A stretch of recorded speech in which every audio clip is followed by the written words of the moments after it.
Hello, everyone, and welcome to our webinar entitled The Conductor as Artistic Leader and Pedagogue, Erasing the Line in the Sand. My name is John Pasquale, and I'm joined by my colleague David Clemmer. And today, we are going to explore the critical musical intersection of artistic leadership and musical pedagogy from the podium, including interviews with Professors Roddy Dorsey, Jerry Junkin, H. Robert Reynolds, Kevin Sedetall, Cynthia Johnson-Turner, and William Wakefield. As the most informed musical performances require a delicate balance of both artistry and technical precision. Today, with the help of our esteemed colleagues, we are going to examine this relationship and share with you a pedagogical system entitled the Directed Listening Model that combines both artistry and technical precision and provides a basis for understanding and achieving this critical musical intersection. So, let's jump in. In his book, The Joy of Music, Leonard Bernstein describes the 19th century conflict between two contrasting schools of conducting, the elegant school attributed to Felix Mendelssohn and the passionate school associated with Richard Wagner. Mendelssohn believed in the exact realization of a musical score driven by technical precision, whereas Wagner sought a more emotional and creatively inspired approach to the score. But are these two schools of thought mutually exclusive? Is it an either-or situation? Bernstein postulates that actually both attitudes are necessary, and neither one is completely satisfactory without the other. Both of them can be badly abused, as we know from having heard performances that seemed clear but were dry as dust, and others in which passion became simple distortion. So we asked our colleagues, what is most important in a discussion of the conductor as artistic leader and pedagogue? The most important thing is not to separate the two. Artistic leaders should be teachers, and teachers should be artistic leaders. And we should be modeling that on a minute by minute, day by day, second by second, gesture by gesture, conversation by conversation, discussion by discussion basis. That we're constantly developing our own skills to meld those two things, and we are not only that, but we're facilitating our students to do the same. We're making music. I mean, that's the artistic has to be the highest priority, and the pedagogical things, how you get there and how you teach it is building something structurally and atmospherically, but it doesn't take precedence over the artistic depth of music priority. It has to be in support of that. So in order to get what you want, if you've got a clarinet player that's playing out of tune with a flute player or whatever, and the clarinet player is playing middle line B flat, and most always that clarinet player is going to be a little bit sharp, then you need to know pedagogically that if you put down the C finger on the clarinet and even some of the right hand fingers, you'll lower that without the clarinet player having to go through all kinds of contortions to lower the pitch. So that pedagogically, if you know the instruments and know the idiosyncrasies of the instruments, then you're able to do the pedagogical things, but that's all in service of the artistic intent of the music. We then asked, how do we balance the simultaneous roles of artistic leader and pedagogue? How do we prioritize from the podium? I try not to separate artistry and pedagogy.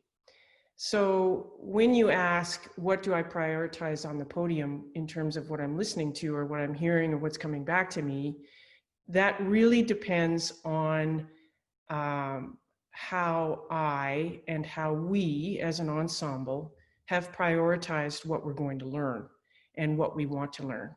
And the other overarching part of this is us truly thinking about why we rehearse. That is so important. And I'm not sure that we think about that enough, or I'm not sure that we think about that deeply enough. And I think that generally we say the answer to that question would be, well, we rehearse to improve. We rehearse to prepare a performance. We rehearse to get better. But I like to think about that a little bit more deeply.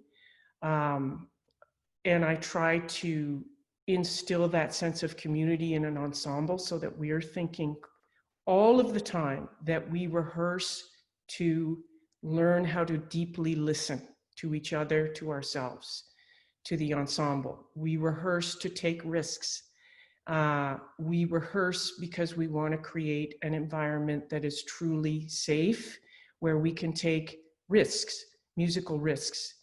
And so when the question comes, what do you prioritize in what you're listening to on the podium, it's all under the umbrella of those overarching concepts.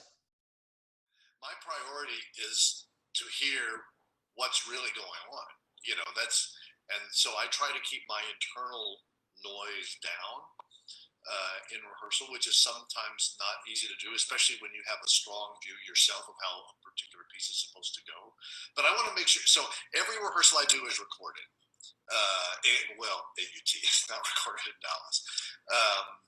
But so that I can then listen before the next rehearsal and see if my memory is, if what I'm hearing on the podium is really what's being played, because sometimes your ears or your intuition can tell you something is going to be a problem that isn't really as big a problem in the grand scheme of things, and vice versa. It's like you're giving the horns a little more credit than they deserve over here. And actually, if you were keeping stats, they miss that every time, but you're sort of being nice because, horn is a difficult instrument. So, our personal prejudices can affect our listening, how we're actually hearing the group. So I just want to make sure that I'm hearing what's really going on. As far as what my listening priorities are, that's it. I want to hear everything. Your listening comes down to score study. The more you study, and the more in depth you've studied, and the more you've created a list of priorities for each section, within those priorities is going to tell you what you want to listen for. It's also having a prioritized list at the top of your score. Okay, this is the priority here. This is the second. This is the third. It's going to give you a rehearsal plan as well. It really helps direct your listening, particularly for younger students that are like, all of this is coming at me. I don't know how to listen to this. Yet I guarantee you, if you do more of that and know your music better, you're gonna be a better listener. So you have to have done enough study and delving into the score and recordings, if there are any, and so on. So you're trying to implant that piece into your inner ear. So when you get up to rehearse and to do things with the music, you're measuring that against what you want to hear.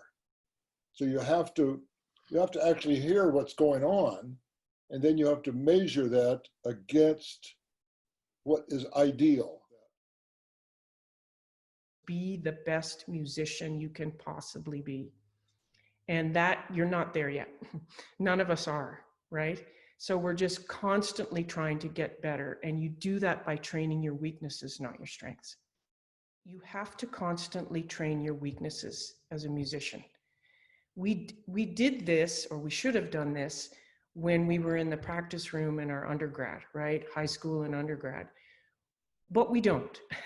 We tend to, because we're human beings and we want to feel good, we tend to practice what we're good at. But we all have musical weaknesses, whether that be rhythm or intonation or hearing balance or hearing blend or hearing lots of things at the same time. And we tend not to train those weaknesses. We tend to go after in rehearsal what we are good at going after or what we are good at hearing. And that is okay, but your ensemble and your environment in the ensemble will never improve beyond that point. So I believe as conductors and musicians that we need to constantly be training what we're not very good at. If you know the instruments and know the idiosyncrasies of the instruments, then you're able to do the pedagogical things, but that's all in service of the artistic intent of the music. And skill comes in various packages. You have to have conducting skill, you have to have good ears, and you have to have knowledge of the instruments that you're working with. I took flute 5 days a week for a semester. And at the end of the semester, I played my final on the Handel Third Flute Sonata. I still remember that. I loved it. I took bassoon for a semester, 5 days a week for a semester, and played my final on a reed I made myself. So people just have to know the technicalities of each of the instruments. There's so many idiosyncrasies about the instrument, just a small one. What's the difference between, sorry, I'm talking so fast, I'm just passionate about this. What's the difference between a horn embouchure and a trumpet embouchure? You have to know that. And what's the difference between a clarinet embouchure and a saxophone embouchure? They're very close, but they're not the same. Anyway, you know my feeling. I think you have to know the instruments. So last thing on this, and then you have to know when you're dealing with an ensemble, when the saxophone plays the lowest note on the instrument, can that saxophone play the lowest note on the saxophone really softly with ease? Can a clarinet player play the lowest note on the clarinet very softly, easily? Those are two different answers. With a saxophone, it's really hard to do. With a clarinet, it's really easy to do. What about the oboe? What about the bassoon? When the piccolo plays in the high range, is that usually sharp or flat? When the flute plays in the high range, is it usually sharp or flat? What about the low range on flute and piccolo? They have the reverse intonation tendencies in those ranges. But you need to know that, and those are the skill things that you have to know. Something I think is really important, and there was a time in my high school teaching days when I did not trust my students as far as I could throw them. So you've got to find a way to trust them individually and collectively. Because I was just in a bad spot with my group. I didn't trust them. So anything that went wrong, I didn't think they would take ownership, and I had to fix everything. And I had to get over that, and it was taxing for a while, but I finally let that go. And if you just go at this from a side of even middle school students, man, those kids are smart. You know, if you do a good job of teaching them, you can trust them to get things done. How do we address pedagogical concerns from the podium? Again, I go back to the idea that I rehearse to try to make the music. So I'm rehearsing the music and the artistry, if you want to call it that. I tend to call it just music making. And then if something happens along the way, somebody plays a wrong note or is out of rhythm or the pitch is wrong or so forth, then I feel I have to stop to make a correction.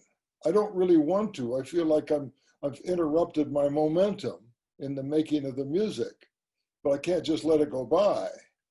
The reverse side of that is what I see so often, and what I did when I first started, and what I see so often now is people just rehearse what's wrong. And with the idea that if they fix everything that's wrong, then they'll get to the music. The problem is that you never can complete that process of fixing everything. So there's always something more to fix. So consequently, the music gets kind of last place. The performance is clean and in tune and balanced in the right tempo, and all the objective things are right, but I'm not feeling the music. if we have created an atmosphere where they are compelled to watch and listen, right? And we are being the most artistic that we can be for that moment in time of music. And we're sensitizing our students and our ensemble members to be aware of us. Then when there's a problem, we should look at us first. We should look at ourselves first. Specifically, if there's a pulse issue, and we all know this, but it's worth repeating, stop conducting, right? As soon as we get off the box and facilitate, we take one sense out of the equation, so they don't have to watch anymore, right? Or focus anymore, or even in their peripheral deal with that, and they can just zone into what's happening in the ensemble. 9 times out of 10, that has worked in terms of fixing any kind of pulse or even tempo issue, right? They'll figure it out because they want to, right? They want to figure it out. And it doesn't matter if you're dealing with a professional ensemble, a college ensemble, or a beginning ensemble. As soon as they say, we did this ourselves, they are so empowered, right? And getting off the podium and facilitating them doing it on their own is so much more valuable to them and teaches them so many skills other than just music on what they're capable of, not just as an individual, but as an ensemble. And that comes back to why we rehearse in the first place, right? To facilitate this deep connection and deep listening. And you don't always need a conductor for that. In fact, you often don't need a conductor for that. The other thing I will say about that is that if I'm dealing just with pedagogy in a rehearsal, I will get off the box and I won't conduct. I'll try not to conduct. I think that one of the harmful things that we can do as artistic leaders is to become metronomic or kind of robotic when we're standing on the podium or when we're standing in front of our ensemble. So any kind of pulse issue, I'll stop conducting and I'll move around the ensemble. Any kind of pedagogy where we're dealing with a rhythmic issue that isn't working and perhaps we turn to singing or clapping or both, I'll get off the podium. So as much as possible, any kind of pedagogy problem that's happening in the ensemble, I won't conduct it. As much as I possibly can, I try to, quote unquote, fix technical issues in a musical way. So I will try to address anything that's going wrong, whether that be a pulse or rhythm or just wrong notes, etc., balance, blend, all of that stuff. I try to come at that from a musical point of view. So as opposed to saying you're sharp or you're out of tune, I will come at that from a question, try to come at that from questions. So, hey, Sally, is John playing louder or softer than you in your section? And very often the answer is, I don't know. And then run it again, and then they're listening specifically for that. And 9 times out of 10, that will fix issues because they're just listening on a deeper level. But students weren't as prepared at that first rehearsal as they should have been. And so then it's my job to point that out. And in hopefully a humane way, I think I'm a nice person, but I also want it, it's obvious to everyone. It just needs to be stated sometimes when things are not at the level they should be. And also, I don't know that the right word is exposing, but when something's not there, you say, can we just try that again? And I always remember the words of one of my colleagues who said, so that's an example of your best work? So, it's just something that lets everyone know that this is, you don't need to go on and on about it. You don't need to throw a fit. You don't need to, throw a tantrum, but clearly, if there's some expectation and pride in the group, then they know that the next time this had better be better. So I think there is a part of that that is just, I hate to say making an example out of people, because it's not punitive, it's not going down the line, it's not making an individual play, but it's making an example of the fact that, okay, yeah, we don't have our act together like we should. Sometimes the way you learn anything is to break it down to simple components. So if it's too complex in the whole, the artistry is obviously part of that whole. And but if you're having trouble getting there, then it's about breaking it into chunks, parts of it that will allow you to be successful. I think that's just pretty obvious. There's nothing brilliant about that. But simplify. Just remember there are steps. They need bridges to go someplace. And so starting where you are and going across that bridge, sometimes make some of those mechanical adjustments necessary to focus on to get to, well, you just have to remember to keep going. That the goal, the notes are not the finished product. So just think about the bridges, the path that you're going to get someplace. So the real question then is, how do we do this? First, as Dr. Turner states, we must be willing to train our weaknesses and continue evolving into the best musicians we can possibly be. Second, as Professor Reynolds so passionately shared, we must admit that we may not have all of the answers, and we must strive to seek them out, to develop and hone our skills, and to build a detailed knowledge of the subject matter of music and music making. And third, we must, as Dr. Sedetold mentioned, direct our listening. In our experience and research over the past 15 years, we've codified a system that helps achieve these goals by outlining the roles of the artistic leader and pedagogue into a defined model. And within that model, artistry is the ultimate goal for which all other components of music making are in service. Truly understanding the subject matter of music making and how we aurally analyze sounds is difficult to codify, but we have attempted to do so with the creation of the directed listening model. Within ensemble performance, technical and abstract components are combined to achieve the goal of musical artistry. The directed listening model defines and codifies the technical components as pulse, sound production, and comprehensive balance, while more abstract elements are clarified in the component of musicality.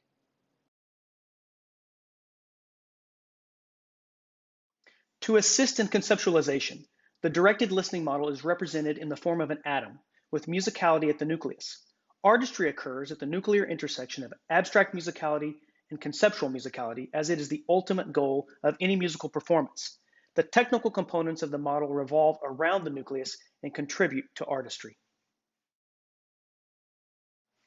Within the model, the components of pulse, sound production, comprehensive balance, and musicality are divided into various subcomponents that further illuminate and clarify the subject matter. We don't have time today on this webinar to fully explore each of these, but we will address a few of the salient points. Before doing so, however, let's briefly discuss our concepts for listening awareness from the podium. Aural analysis is built upon a detailed understanding of how sounds are produced and relate to each other. And our panelists have described the necessity of score study and instrument knowledge in creating an informed aural image. We can't emphasize this strongly enough. It is also critical to develop our skills of comparing the aural image to the reality of sounds that we're hearing. Even for the most advanced conductors, this process can be ambiguous and sometimes challenging. Within the directed listening model, in an effort to codify the directed listening process for conductors at any level, we've narrowed the aural focus into tangible components called listening awareness levels. These listening awareness levels enable all aspects of individual and ensemble sound to be analyzed as they occur. At listening awareness level 1, the focus is on the sound production of the individual only. Does the individual start notes precisely in time? Is the individual's sound quality consistent throughout the note? And so on. At listening awareness level 2, the focus shifts to how the individual relates all aspects of sound production to the performers immediately around them or sitting on either side of them, in connected trios as shown in the diagram, or within their respective section.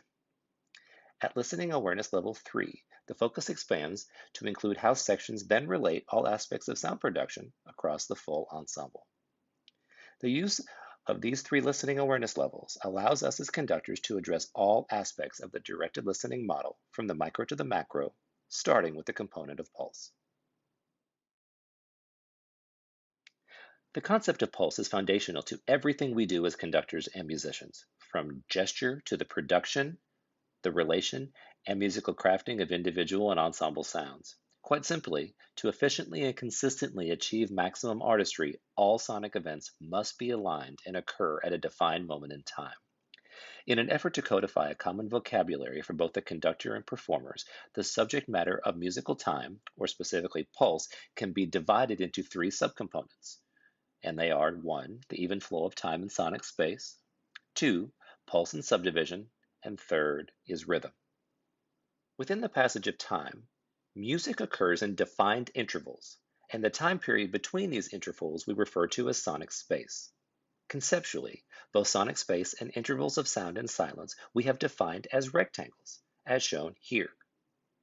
Regardless of the duration, the rectangles depict a defined starting point that sustains to a defined ending point. But why is this important? It's crucial because how sound and silence interact with time largely defines ensemble clarity, and an understanding of these concepts will provide a foundation for musical interactions within the ensemble. Additionally, within the directed listening model, a primary step in understanding and assessing the organization of musical sounds is the internalization of subdivision, which creates the even flow of time. Once an even flow of time is established, all other pedagogical elements may be analyzed within this construct. As illustrated in this graphic, we use the term pulse to indicate the division of sonic space into measurable proportions and beat motion to label the sonic space between pulses. The division of pulses is identified as subdivisions, and for consistency, both conceptually and practically, all subdivisions are represented as rectangular. So, in terms of pulse and subdivision, when we are assessing rhythmic clarity, two factors must be addressed. First, do notes start precisely at the beginning of a subdivision? And second, do they occupy the entire sonic space of that subdivision? If notes do not start precisely at the beginning of a subdivision, ensemble clarity cannot be achieved, as sonic events will not occur at the same time. This means that regardless of specific rhythmic duration or stylistic interpretation, all space of a defined subdivision must be accounted for before moving to the next subdivision or rhythm. The problem is, often this is not the case, and notes are performed unevenly or inconsistently.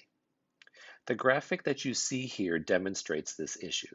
In box A, the upbeats and the downbeats occupy the same sonic space. In box B, however, the upbeats are different lengths, causing an uneven flow of time and therefore a lack of ensemble clarity. So, in terms of pulse, what we may perceive as rushing, in reality, are notes or subdivisions that do not occupy their entire sonic space. In the directed listening model, an understanding of pulse as it relates to sonic space and the even flow of time creates for us as conductors an understanding of when sounds occur. Now, let's take a look at how sounds occur. Regardless of the repertoire performed or the performance level of the ensemble we are working with, the quality and consistency of sound is the medium by which composer intent is ultimately achieved. And, as discussed earlier by Professor Reynolds, it is also critical for us as conductors to have a robust knowledge of the instruments and sound production so we may effectively deconstruct, identify, remediate, and recontextualize all aspects of ensemble sound. This is true at all levels of music making, from beginning bands to the most advanced collegiate wind ensembles. While this is a large topic to discuss, with the directed listening model, we have codified the subject matter of sound production into these 8 subcomponents. For our limited time today, we can't address all of these, but I would encourage all of us to ask ourselves this question: how well do I actually know this material for wind and percussion instruments? Depending on your situation, you may not address instrument-specific pedagogical issues from the podium, but a working knowledge of this material will inform your score study, the rehearsal process, and how you assess sound production issues from the podium, all of which leads to a more artistic end product. Today, let's look specifically at the subcomponents of sound quality, note shape, and instrumental tendencies.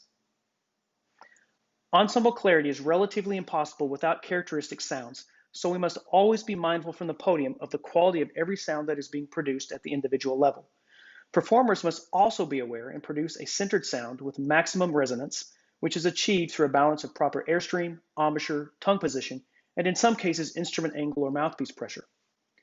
As shown in this diagram, we characterize all sounds as either centered, above center, or below center. A sound that is above center is often described as thin or nasal, whereas a sound that is below center may be heard as undersupported or dull. In both cases, the sounds would also register on a tuner as sharp or flat, respectively. What is important to note, and something we've included in the directed listening model, the primary issue would not be faulty intonation. It would, in fact, be a lack of resonance. Although simply changing the length of the instrument would produce sounds that match frequency and might actually be labeled as in tune, the resulting combination of section or ensemble sounds would not match resonance and thus lack clarity. Because of this, we believe that it is imperative that performers first understand and produce sounds that are centered and resonant, and we as conductors must realize this important component of sound production even before addressing intonation. Once the concept of resonance is realized, the individual performer must then focus on whether that sound remains consistent from the note start through the note body and to the release. For the directed listening model, we evaluate this note shape using a comparison to a conceptual default note shape, as shown here. The note start should occur precisely in time, and our oral analysis from the podium should focus on pulse consistency of each note start, as well as the consistency of sound at the note start. In other words, are we starting together, and is the sound pure and without distortion at the front of the note? The note body should be sustained with equal volume and resonance and should be unaffected by the note start or release of the note. The release should also be in time and achieve the same clarity and consistency as the note start, and organization of the release is always enhanced when performers approach the note shape exactly the same way in regard to its length and its relationship to pulse and subdivision. When performers are aware of the default note shape and successful in maintaining the parts of the note, resonance and characteristic sound quality will be more consistent. Keep in mind that articulation markings, performance practice, and other factors do affect note shape, and we'll discuss some of these in just a few minutes. But suffice it to say, the artistically informed shape of each note should remain identical between performers, and we as conductors are listening to determine if characteristic, resonant sound quality and consistent note shape is maintained, regardless of register, dynamic, or technical demand. Aside from the physical parameters that may affect sound production, air, embouchure, vowel shape, etc., as Professor Reynolds so passionately presented earlier, there are numerous individual instrument tendencies that must be considered as a critical subcomponent of sound production. The chart you see here is one example. It shows the intonation issues for trumpet created by the harmonic series and cumulative pitch error. Although there is too much information like this to get into today, it is important that we as conductors have a comprehensive understanding of idiosyncrasies like these for the woodwinds, brass, and percussion families alike. We've discussed when and how sounds occur, and the concept of balance will now allow us to more fully understand how sounds relate. The subject matter of sound relationships can be ambiguous, and as conductors, we often think of balance as simply the manipulation of volume within an ensemble. Within the directed listening model, however, while volume is certainly one facet, we assert that a truly balanced sound must also include the components of pulse and sound production. Therefore, we refer to this component of the model as comprehensive balance, and the process of achieving comprehensive balance is only possible when two things occur. First, through score study, we as conductors have created a detailed oral image that allows for the prioritization of sound relationships. And second, we engage a clearly defined process for communicating engaging understanding of these sound relationships. So, to help codify the content and process of understanding and working with sound relationships, the directed listening model utilizes four subcomponents of comprehensive balance. They are volume, sound color, tonal energy, and ensemble symmetry. In the time we have remaining, we will focus specifically on tonal energy and ensemble symmetry, and an application of these two concepts. Tonal energy is a description of sound or sounds defined by a combination of resonance, sound color, and volume, which is applicable at the individual section or ensemble levels. In this graphic, we see two default note shapes, the top illustrating a note performed with vibrant tonal energy, while the bottom depicts a reduced tonal energy. And if we apply this to a section, we are then able to see how matched tonal energies create what we define in the directed listening model as symmetry, or symmetrical sounds. And then conversely, unmatched tonal energies create asymmetrical sounds. So on a conceptual level, ensemble symmetry refers specifically to how sounds relate as shown in this graphic. Here, the flutes, clarinets, and oboes, using listening awareness level 2, are symmetrical within their own sections, and using listening awareness level 3 are also symmetrical between sections. Once symmetry is understood and achieved, the conductor may then craft and shape sound and color combinations as desired based on score study and composer intent.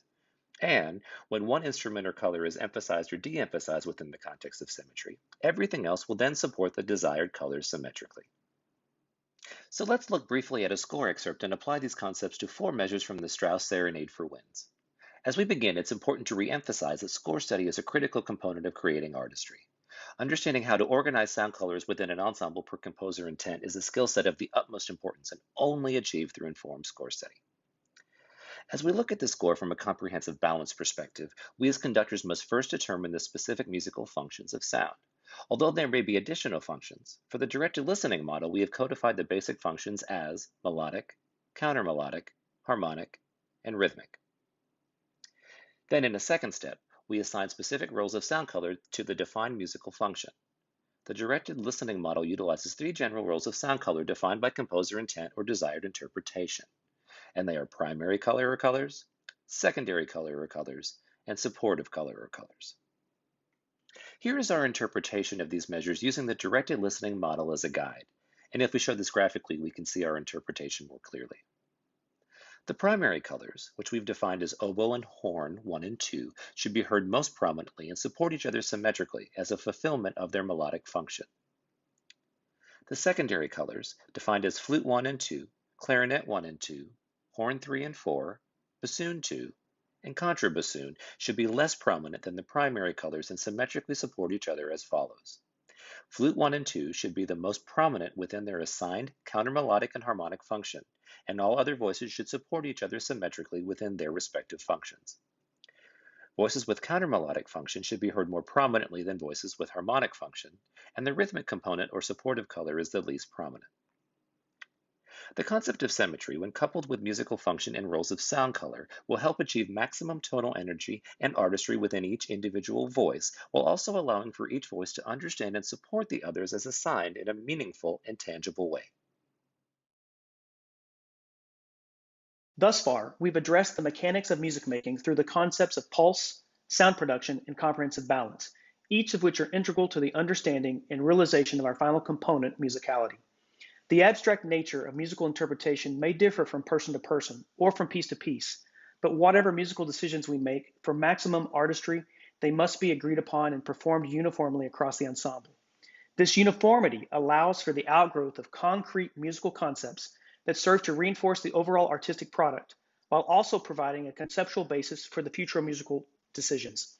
So the nucleus of the directed listening model indicates both abstract musicality and conceptual musicality, and the intersection of both creates the opportunity for the most artistic product. We think of and define abstract musicality as an area that cannot be easily codified and is often taught through modeling or imitation, and is shaped largely by our musical experiences, and on a deeper level, our life experiences. On the other hand, conceptual musicality may be codified, taught, and consistently reproduced.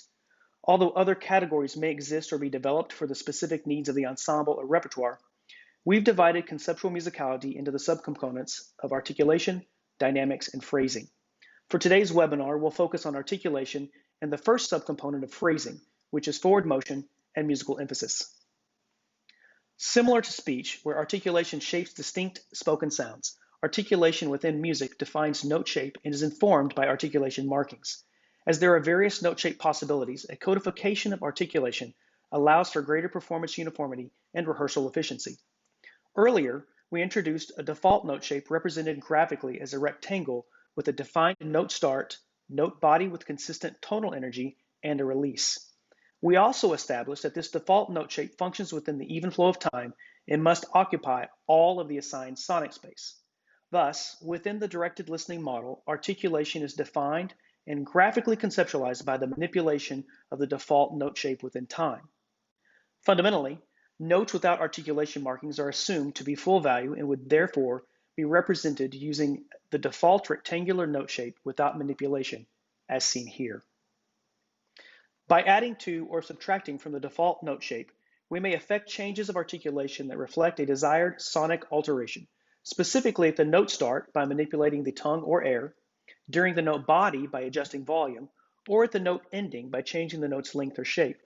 As an example, separated notes may be defined by altering note length in relation to the even flow of time. In this case, the note shapes maintain integrity and uniformity, only the duration is altered. By adding emphasis to the front of a note, these same note shapes may be graphically altered to reflect the differences in articulation, but again, the note shapes should remain consistent. Since there are numerous possibilities with regard to stylistic interpretation, a codification of the various articulation markings provides us and the performers a unified approach to artistic reproduction. As such, let's consider the works of Johannes Brahms. Romantic era performance practice would indicate that staccato notation typically be performed with greater length than, say, the neoclassic works of Igor Stravinsky. Sonically, the Brahms staccato is more closely related to the portato note shape that we saw earlier, whereas the Stravinsky staccato is significantly more separated.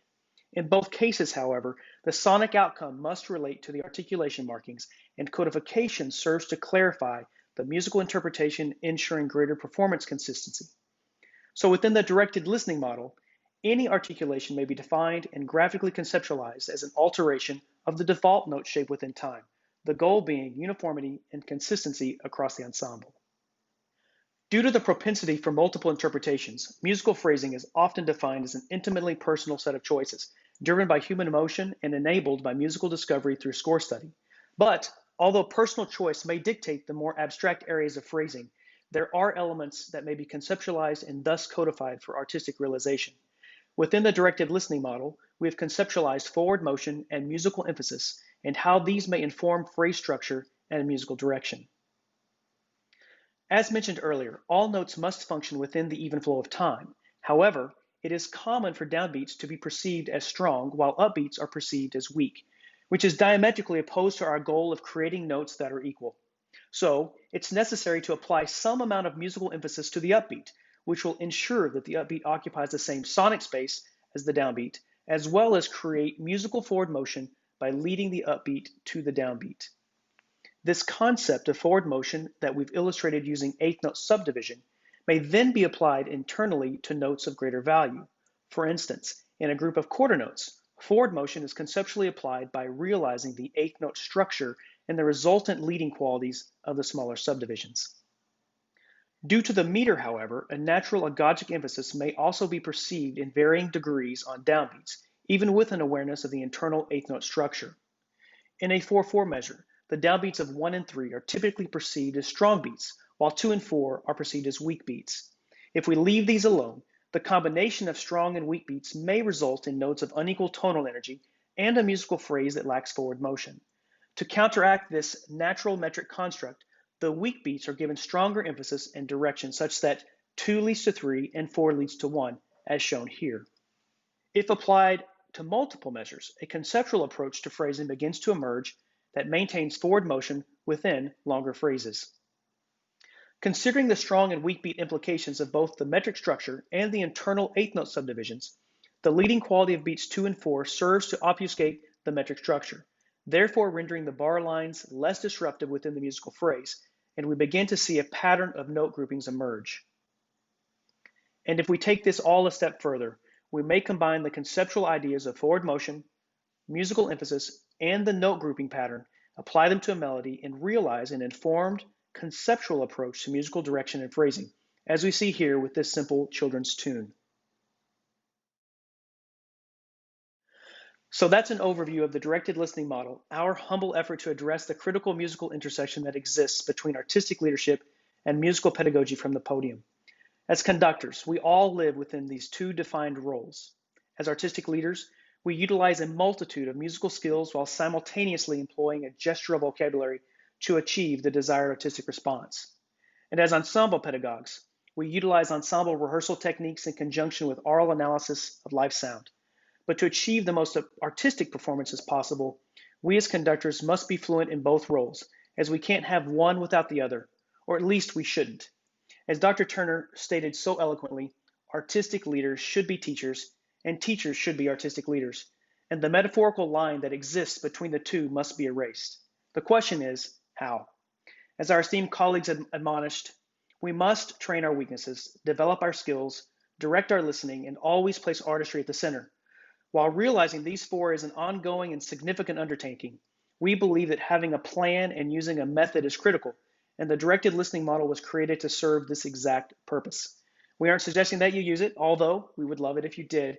We are strongly suggesting that you utilize a clearly defined process, a process that works for you, a process that works to erase the line in the sand so often perceived between artistic leader and pedagogue. David and I would like to thank CBDNA and the CBDNA Social Media Committee for including us in this fantastic webinar series. Thank you to our panelists for your insight and wisdom. And finally, thank you for participating. We wish everyone a safe and enjoyable rest of the summer and best of luck in the upcoming fall term.